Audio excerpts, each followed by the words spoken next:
সুজন আহমেদ, আমি তোমাদের উদ্দেশ্যে একটা কথা বলতে চাই। আজকে কোরবানির ঈদের দিন, তোমরা কেন দেশে গেলা না?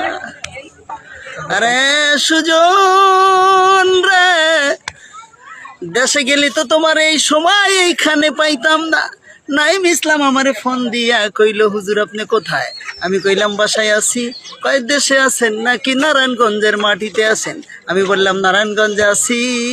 কয় তাইলে রেল লাইনে আসেন। আমি কইলাম সুজন আছেন। নাইম ইসলাম ডাক দেয়া কইল, হুজুর সুজন ভাই নাই, তবে আসতে কতক্ষণ? আমি আস্তে আস্তে দেখি সুজন মিয়া এসে গেছে।